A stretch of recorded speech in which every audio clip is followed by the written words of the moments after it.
Y'all. Now we're to talk about the history of Halloween. Ooh. There's many conspiracies about where Halloween came from. Why aren't we doing this one on Halloween? Huh? Why aren't we doing this one on Halloween? Because I've got two planned for the Halloween Eve and Halloween Day. Okay. They're very important to me. Okay, just asking. Jeez, calm down. Houdini and River Phoenix, to be exact, because they both died Around that time. River Phoenix died at like midnight of Halloween Eve to Halloween, Ish. and then Houdini died on Halloween. Okay. So that's why. I get it. Okay, you got it. Okay, I got it. Son of a bitch. That would be Valentino. That would be a puppy. Yep. Son of a bitch, a puppy. Today's Halloween customs are thought to have been influenced by folk custom and beliefs from the Celtic-speaking countries, and some of which are believed to have begun with pagan roots, if I can speak English. Pagan roots. But it wasn't English. Put meaning on me. Knee on me. Well, I'm half off the bed. It originated with the ancient Celtic festival of Samhain, when people would light bonfires and wear costumes to ward off ghosts. Ooh. Not scary. Shut up. The Celtics, who lived 2,000 years ago, mostly in the area that is now Ireland, the United Kingdom, and northern France, celebrated their New Year on November 1st. Are you sure? This day marked the end of summer and the harvest and the beginning of the dark, cold winter in a time of year that was often associated with human death.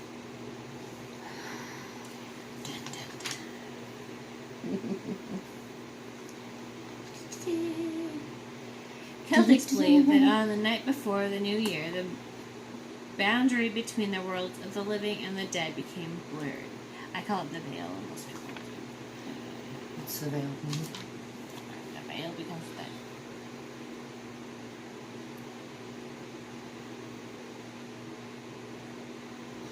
On the night of October 31st, they celebrated Samhain, which is when it was believed that the ghosts of the dead returned to Earth. Which I believe too. Of course, I'm wicked. That's why I don't like doing anything on Halloween. I'm joking, of course. I love doing stuff on Halloween. Right. In addition to causing trouble and damaging crops, Celts thought that the presence of the otherworldly spirits made it easier for the Druids and Celtic priests to make predictions about the future. So that's the day I should read my tarot cards. Yes, that is the day you should do tarot. If anybody wants me to start doing tarot on this channel, let me know. Yeah, we'll take requests and everything. That'd be great. You could do it like Green Eyed Angel and like the first 5 people get a reading or something. There you go, yeah. Live stream. For a people entirely dependent on the volatile natural world, these prophecies were an important source of comfort and direction during the long, dark winter. Dun dun dun. We're silly. Druids built huge sacred bonfires where the people gathered to burn crops and animals as sacrifices to the Celtic deities. During the celebration, the Celts wore costumes typically consisting of animal heads and skins, attempted to tell each other's fortunes. Ooh. Well, now isn't that interesting? When the celebration was over, they relit their hearth fires, which they had extinguished earlier that evening, from the sacred bonfire to help protect them during the coming winter. Oh, that makes sense. Use the sacred bonfire that's been all blessed and shit to do your hearth up, and then you don't put it out until winter's done. By 43 AD, this is after death. After whose death? My death? Jesus' death. You mean the guy that wasn't really... Never mind. He existed, he just wasn't what people thought he was. The Roman Empire had conquered the majority of Celtic territory in the course of 400 years. That ruled the Celtic lands. Two festivals of Roman origins were combined with the traditional Celtic celebration of Samhain.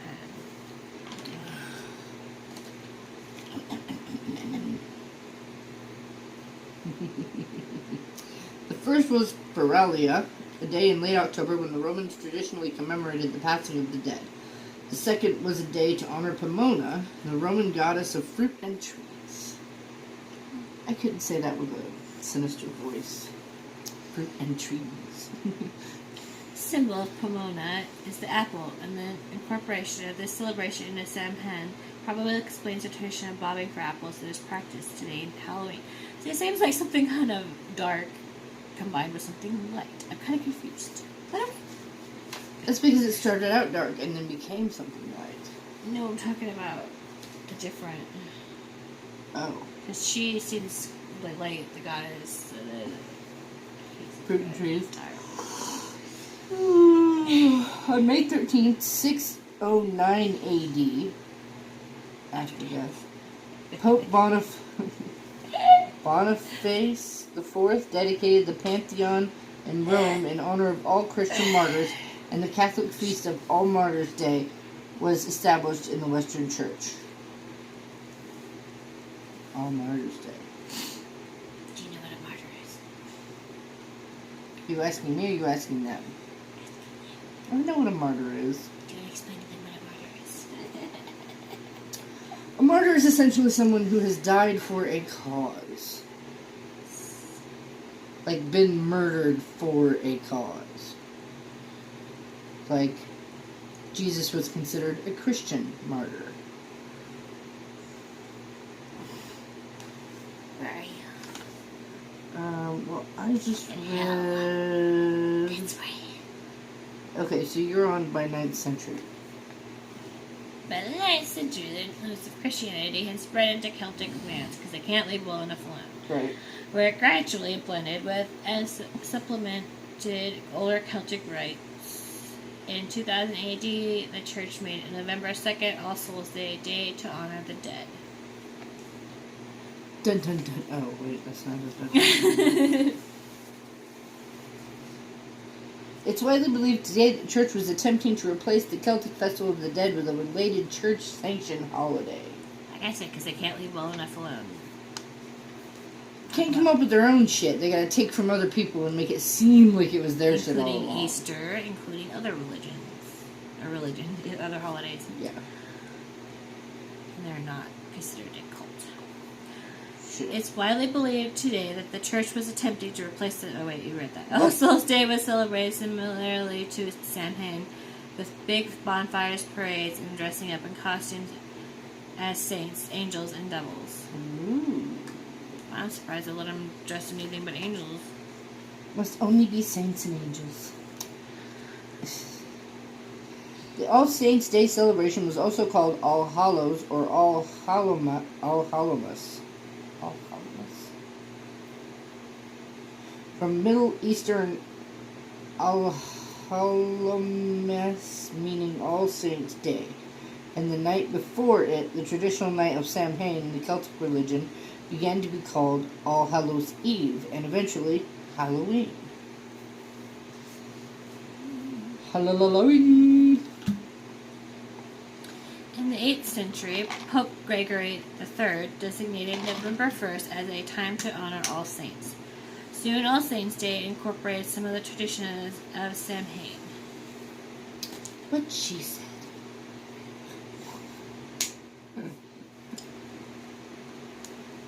The evening before was known as All Hallows' Eve and later Halloween. Over time, Halloween evolved into a day of activities like trick-or-treating, carving jack-o'-lanterns, festive gatherings, wear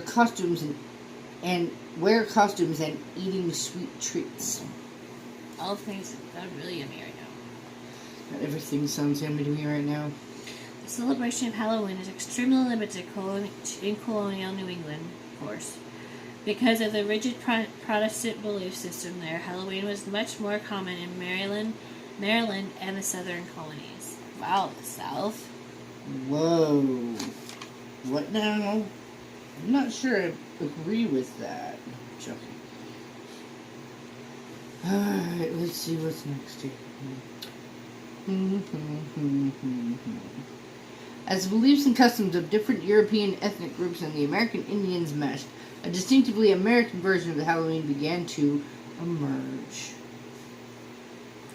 Because it started off for one thing, and then became something else, and something else, and something else, and something else, and something else, and now it's this. Pretty much. The first celebrations included play parties, which was public events held to celebrate the harvest. Neighbors would share stories of the dead, tell each other's fortunes, dance, and sing. Well. It's pretty much like it was in the Celtic time. Yeah. Only called something different. Just kidding.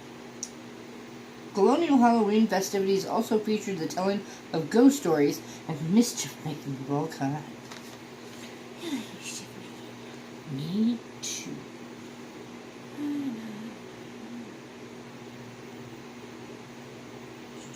I lost my spot. Okay. By the middle of the 19th century, annual autumn festivals were common, but Halloween was not yet celebrated everywhere in the country.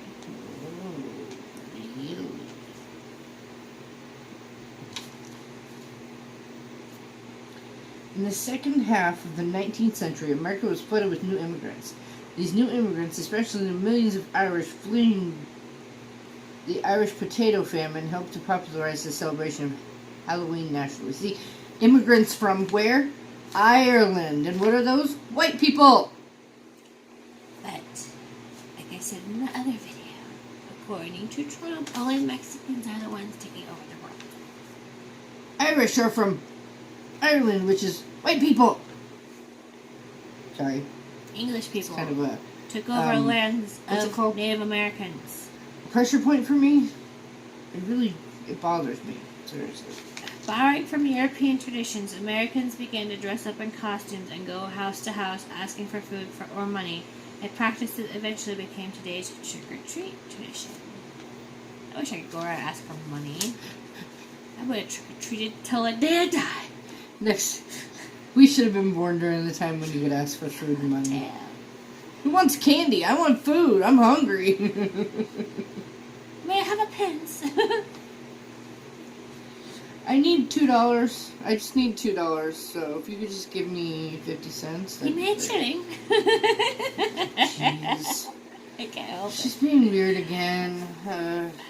Young women believed that on Halloween they could divine the name or appearance of their future husband by doing tricks with yam, apple parings, or mirrors. Tricks, huh?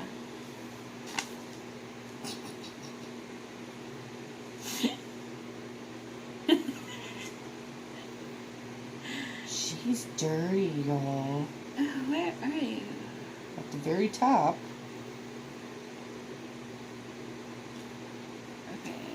So you're the next one down. As the turn of the century, Halloween party. That one's me. Oh. In the late 1800s, there was a move in America to mold Halloween into a holiday more about community and neighborly get-togethers than about ghost pranks and witchcraft. Well, that's no fun. Yeah, don't take away all the fun. Gosh. At the turn of the century, Halloween parties for both children and adults became the most common way to celebrate the day. Parties focused on games, foods of the season, and festive costumes. Me too. What the fuck?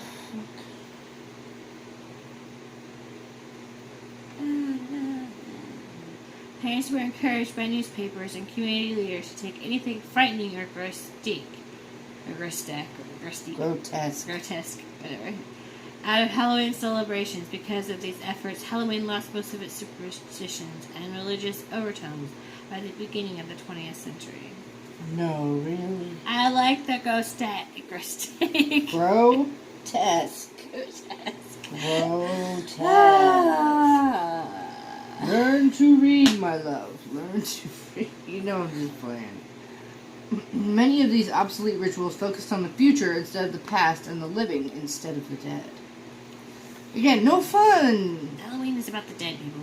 That's what it's all about. It's always been about that. In particular, many had to do with helping young women identify their future husbands and researching them that they would someday, with luck, by next Halloween be married. In 18th century Ireland, a matchmaking cook might bury a ring in her mashed potatoes on Halloween night, hoping to bring true love to the diner who found it. Yeah, because your future husband's going to start choking and then you save him. Let me give you mouth to mouth. Now you're my husband. Yep, we kissed, we exchanged fluids. That's the end of that. Let me give you the Heimlich maneuver. The Heimlich maneuver? That was the point. Go. In Scotland, fortune tellers recommended that an elderly young woman name a hazelnut for each of her suitors and then toss the nuts into the fireplace. The nut that burned to ashes rather than popping or exploding, the story went, represented the girl's future husband. In some versions of this legend, the opposite was true. The nut that burned away symbolized a love that would not last. So I'm just going to throw your nuts in the fire, and then I'm owning you now, so... That's the way I look at it.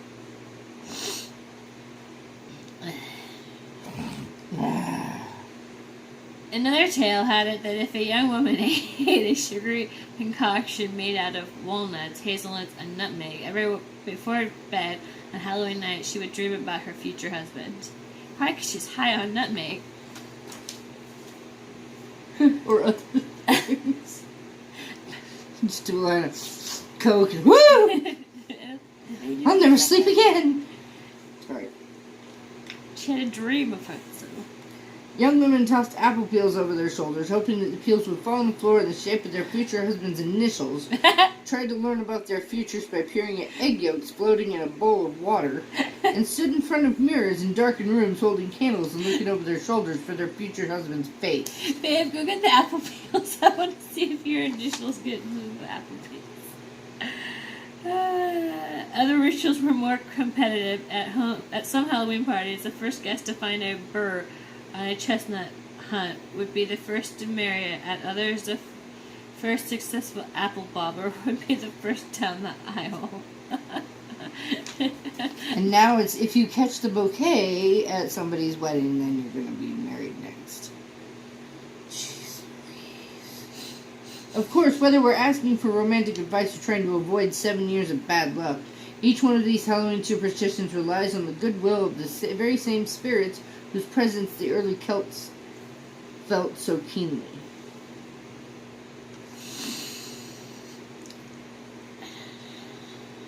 One legend has it that on All Hallows Eve, a priest was walking by a country road when on the hill they saw the bonfire burning. He saw people dancing around the fire in costumes with shafts and torches in their hands, with the moon as a backdrop to the fires. The people appeared to be flying in the air. The man hurried to the village to tell that witches were flying and evil was afoot. Presumably, this is where the myth of witches on broomsticks flying on Halloween comes from. Okay. Crazy people. We couldn't just walk over there and be like, hey, what's going on, guys? Can I join the party? Let's do some peyote and have fun. Or at least get into a different position where you can see a little better and get closer. No, he's got to go tell everybody that evil is afoot because people look like they're floating in the air. Because the witches are flying on brooms. I don't know if you've ever tried to fly on a broom, but it's not much fun. In the Celtic times and up till the medieval ages, fairies, aka fairies, it's just spelled differently all. Probably phase. It says fairies. Were also thought to run free on the eve of Samhain. Fairies weren't necessarily evil, but not particularly were they good. Pixies are bad. They were mischievous. They were rewarding good deeds and did not like to be crossed. Pixies are mischievous and likes to cause trouble. Well, pixies are jerks. Pixies are the ones that picked up Longbottom and hung him from the chandelier in the first Harry Potter movie. Second Harry Potter movie. Tinkerbell originally was not a fairy. She's always been a pixie. She was nothing but trouble, by the way, in the original She still story. is. But now they make her be like a cute little fairy. But no, she was bad. And she was a very jealous little pixie. Like, whatever anybody was near, she's still trouble. it was bad. Bad. Really bad. Really bad. La la la la la la. On Samhain, fairies were thought to disguise themselves as beggars and go door to door asking for handouts. Those who gave them food were rewarded. Those who did not were subject to some unpleasantness. That's where trick-or-treating came Trick or from. Ooh. I should dress like a pixie, but trick or treat. TP your house. Well, if you dress like a pixie, what am I going to dress like? Peter Pan? Baby. I'm not wearing tights. Oh, they were all my fantasies. Okay, maybe for you.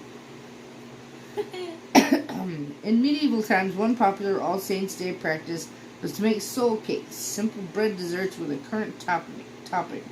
In a custom called souling, children would go door to door begging for the cakes, much like modern trick-or-treaters. For every cake a child collected, he or she would have to say a prayer for the dead relatives of the person who gave the cake.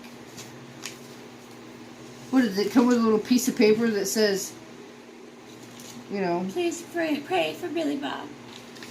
pray for blah blah blah. No, it's at the bottom. These prayers would help the relatives find their way out of purgatory and into heaven. The children even sang a soul cake song along the lines of modern trick or treat, give me something good to eat. Dressing up as ghosts, ghouls and ghosts originated from the ancient Celtic traditions of townspeople disguising themselves as demons and spirits. The Celts believed that disguising themselves to look like the spirits who were wandering the earth at night might allow them to escape the notice of the real spirits wandering the street. Exactly. My turn. What? You sounded real special, babe. I know. Yay! Go. As part of the Samhain celebration, Celts would bring home an ember from the communal bonfire at the end of the night. They carried these embers in hollowed-out turnips, creating a lantern resembling the modern-day jack-o'-lantern. This carried on in Ireland and Scotland to the 18th century. A very popular character in Irish folktales was Stingy Jack, a famous cheapskate who on several occasions avoided losing his soul to the devil by tricking him, often on All Hallows Eve. Much like the American stories of the devil, and in one story he convinced Satan to climb up a tree for some apples and then cut crosses all around the trunk so the devil couldn't climb down. The devil promised to leave Jack alone forever if he would let him out of the tree. That's funny. He's the devil. All he has to do is jump. No, or not with fly. crosses. Out of the tree, all he has to do is jump or fly. There's crosses around To there. keep him from climbing down, not from jumping or climbing. I mean, jumping or flying. It just doesn't make sense to me. In Judaism, according to Alfred J. Kalatag, the second Jewish book of why in Judaism, Halloween is not permitted by Jewish halakha because it violates Leviticus 18:3, which forbids Jews from partaking in Gentile customs. Many Jews observe Yom communally 4 times a year, which is vaguely similar to the observance of All Hallowtide in Christianity, in the sense that prayers are said for both martyrs and for one's own family. Nevertheless, many American Jews celebrate Halloween disconnected from its Christian origins. Reform Rabbi Jeffrey Goldwasser has said that there is no religious reason why contemporary Jews should not celebrate Halloween, while Orthodox Rabbi Michael Broida has argued against Jews observing the holiday. Jews do have the holiday of Purim, where the children dress up in costumes and to celebrate. How is that any different than Halloween? It's not. Except that they more closely say what people can and cannot wear. Like when I was going to church when I was younger, they said you can't dress up as anything scary, demons, devils. Which I can't do for work anymore. No, I'm just saying like Damn Gentiles. I almost got in trouble for dressing up like something one time, but I don't remember what it was. I was little, and my mom was like, "Well, I thought it wasn't that big of a deal." It's just weird.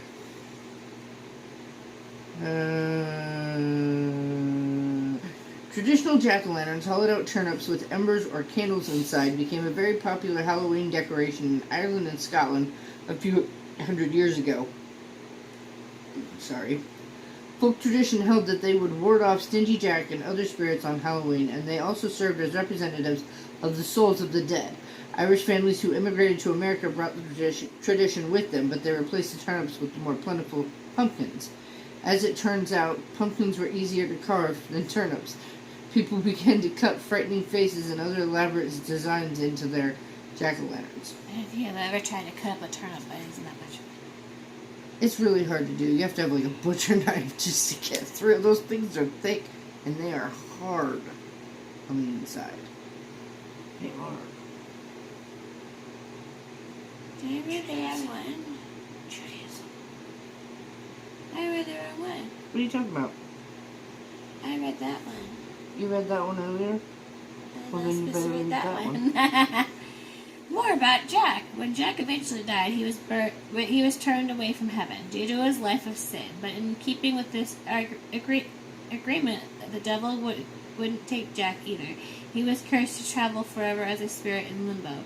As Jack left the gates of hell, the devil threw him a hot ember to light the way in the dark. Jack placed the ember in the hollowed-out turnip and wandered off into the world. According to the Irish legend, you might see Jack's spirit on Hallows Eve, still carrying his turnip lantern through the darkness. Click, yeah, whatever. So then, yeah. My turn. I did this one. Islam Sheikh Idris Palmer, author of a brief illustrated guide to understanding Islam, has argued that Muslims should not participate in Halloween, stating that participation in Halloween is worse than participation in Christmas, Easter, etc. It is more sinful than congratulating the Christians for their prostration to the crucifix. Javed Mimon, a Muslim writer, has disagreed, saying that his daughter dressing up like a British telephone booth will not destroy her faith as a Muslim. I agree with that situation. Alright. With the second guy, not the first guy. Hinduism. Hindus remember the dead during the festival of Pitru Paksha. Sorry if I'm butchering that. During Probably which are. Hindus pay homage to and perform a ceremony to keep the souls of their ancestors at rest. It is celebrated in the Hindu month of Bhadrapada, usually in mid-September. The celebration of the Hindu festival Diwali sometimes conflicts with the date of Halloween, but some Hindus choose to participate in the popular customs of Halloween. Other Hindus, such as Somaya Dasgopata, have opposed the celebration on the grounds that Western holidays like Halloween have begun to adversely affect our indigenous festivals. By the way, it's homage, not homage. They just silent. I'm just letting you know, in case you come across the word again in this video, it just silent. I'm not trying to pick on you. Neo-paganism. There is no consistent rule or view on Halloween amongst those who describe themselves as neo-pagans or Wiccans. Some neo-pagans do not observe Halloween, but instead observe Samhain on November 1st. Some neo-pagans do enjoy Halloween festivities, stating that one can observe both the solemnity of Samhain in addition to the fun of Halloween. Some neo-pagans are opposed to the celebration of Halloween, stating that it trivializes Samhain and avoid Halloween because of the interruptions from trick-or-treaters. The Manitoban writes that Wiccans don't officially celebrate Halloween, despite the fact that October 31st will still have a star beside it in any good Wiccan's day planner. Starting at sundown, Wiccans celebrate a holiday known as Samhain. Samhain actually comes from the old Celt traditions and is not exclusive to neo-pagan religions like Wicca. While the traditions of this holiday originate in Celtic countries, modern-day Wiccans don't try to historically replicate Samhain celebrations. Some traditional Samhain rituals are still practiced, but at its core, the period is treated as a time to celebrate darkness and the dead, a possible reason why Samhain can be confused with Halloween celebrations. Or there's people like my friend Adam who celebrate Halloween with his daughter and then celebrate Samhain as well. All, Well, he says that it's you get to have fun and then you have to be solemn. Like, there's a difference. The traditions and importance of Halloween vary greatly among countries that observe it. In Scotland, Ireland, and traditional Halloween customs include children dressing up in costumes, going gossing, holding parties, while the other practices in Ireland include lighting bonfires and having fireworks displays. Well, I want Halloween to have fireworks. I like that too.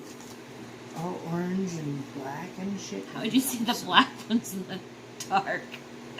No, I mean the orange against the black. Dude, freaky.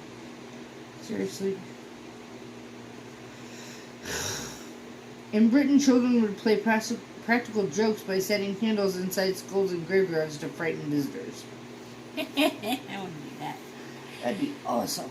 Let's see here. Mass transatlantic immigration in the 19th century popularized Halloween in North America, and celebration in the United States and Canada has had a significant impact on how the event is observed in other nations. Really? This larger North American influence, particularly in iconic and commercial elements, has extended to places such as Ecuador, Chile, Australia, New Zealand, most continental Europe, and Japan and other parts of East Asia. In the Philippines during Halloween, Filipinos return to their hometowns and purchase candles and flowers in preparation for the following All Saints' Day on November 1st, and All Souls Day, though it falls on November 2nd, and most of them observe it on the day before.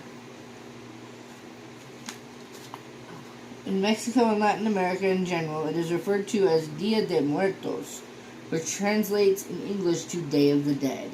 Most of the people from Latin America construct altars in their homes to honor their deceased relatives, and they decorate them with flowers and candies and other offerings. It's very beautiful, actually.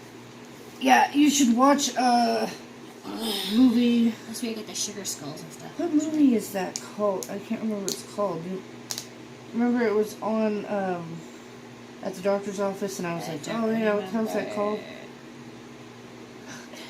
It's a cute cartoon about a boy who has to go to the other side to help his ancestors because people are starting to forget them, and they're just disappearing instead of being there for their families. I'll look it up. Alright, and then we've got Devil's Night. It's a name associated with October 30th, the night before Halloween. It is related to the mischief night practiced in parts of the United States, such as Philadelphia, but it's chiefly associated with the serious vandalism in Michigan from the 1970s and the 1990s, finally prompting the Angels Night community response. I don't know if you guys have seen my favorite movie. What? The Crow. That's when that's seen as Devil's Night. Oh, it's called Coco. Coco, that's right. Yeah, it's about a little boy who has to go save his ancestors, basically. So it's a good one, though. It's beautiful. Very, very beautiful, colorful cartoon with a lot of dirty jokes. But to the kids, they don't know. Right.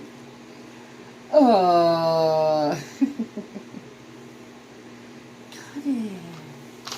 Devil's Night dates from as early as the 1940s. Traditionally, city youths engaged in a night of mischievous or petty criminal behavior, usually consisting of minor pranks or acts of mild vandalism, such as eating, soaping, or waxing windows and doors, leaving rotten vegetables or flaming bags of canine feces on front porch stoops, or toilet papering trees and shrubs, which cause little or no property damage. See, those are funny, but except for the canine feces on fire. That one's kind of horrible. It's mean and awful. Thankfully, I've never dealt with it, but I'm sorry, if I see, after all this time, if you see a flaming bag on your porch. Don't stomp on it. Pour some water on it. Duh! Duh. Seriously. Anyway. Right. That's...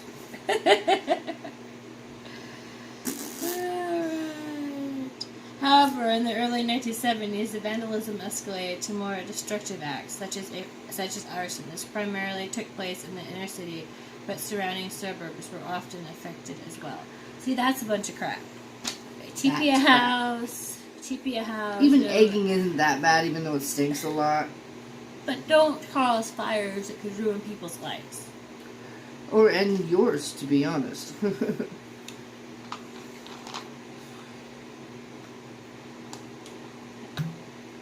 The crimes became more destructive in Detroit's inner-city neighborhoods and included hundreds of acts of arson and vandalism every year. Destruction reached a peak in the mid to late 1980s, with more than 800 fires set in 1984 and 500 to 800 fires set in the 3 days and nights before Halloween in a typical year.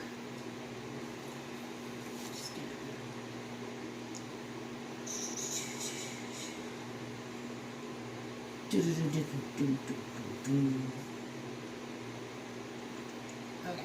Devil's Night arson in Detroit had not declined by the early 1990s. After a brutal Devil's Night in 1984, then Mayor Dennis Archer promised city residents arson would not be tolerated.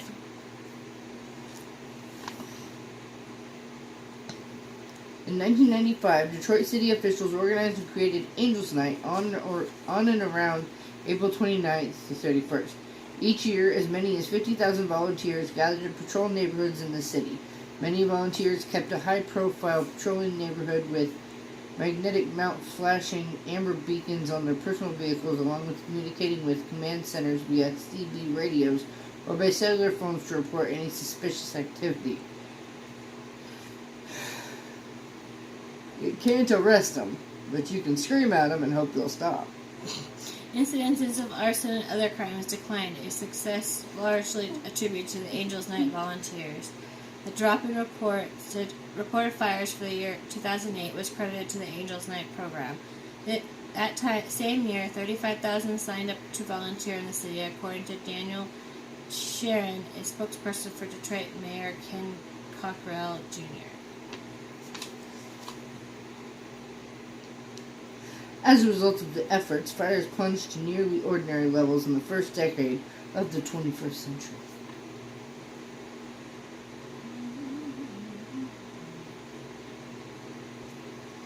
In 2010, the number of reported fires climbed to 169, a 42% increase compared to the previous year. However, subsequent years saw the totals again decline to the low 90s for the 3-day period.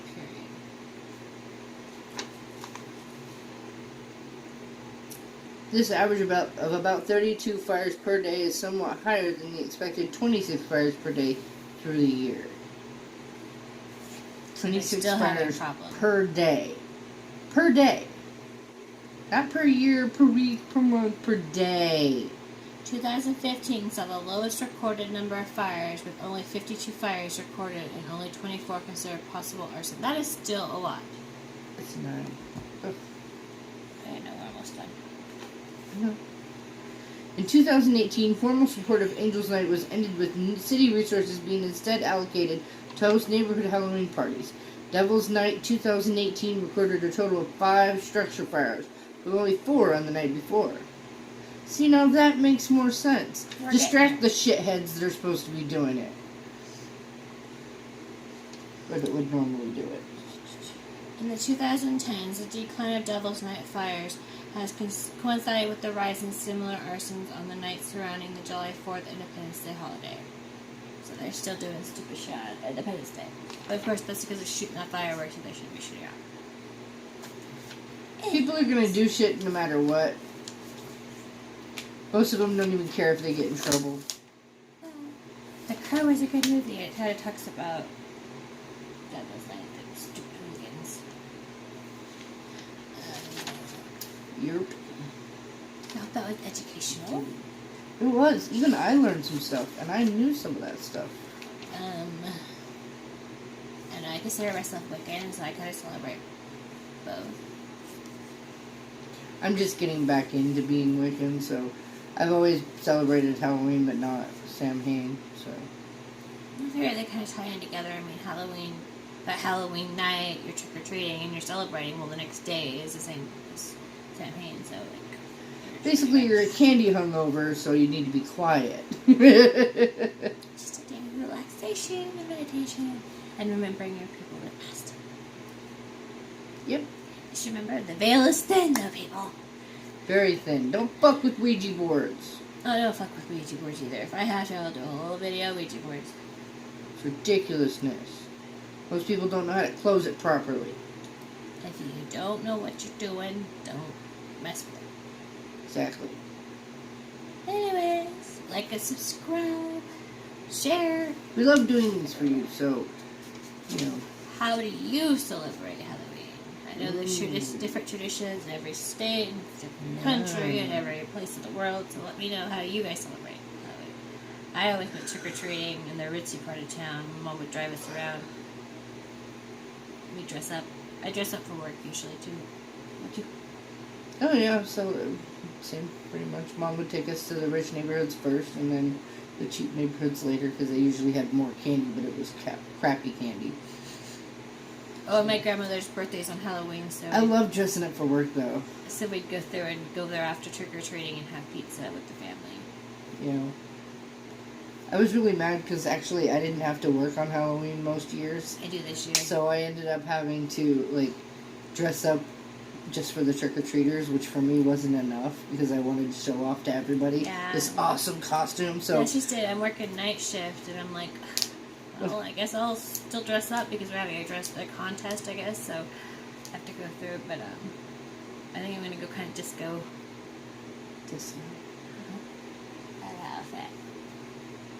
Anyway. Well. I don't know what I'm going to do with my hair, though. One year, I was going to dress up as Zorro for work, but then I didn't have to work, so I just showed up at work dressed up as Zorro. And then we're supposed to take pictures of ourselves and give them to the boss, and she's supposed to choose who's the best. So I had to do some research on short hairstyles. From that period. Yeah, because I don't have long hair anymore. I don't even know if I'm going to dress up, because... We're going to have trick-or-treaters, though. Yeah, but, like, how do I dress up? What do I dress up as? I have gray paint that can make you look dead. I can't wear stuff on my face. I'm allergic to makeup. Oh, she's no fun. I'm allergic to makeup. I'm also allergic to latex. Masks work better for me. You're no fun. I can make you one out of paper. We'll see you guys later. Anyways, bye. Bye.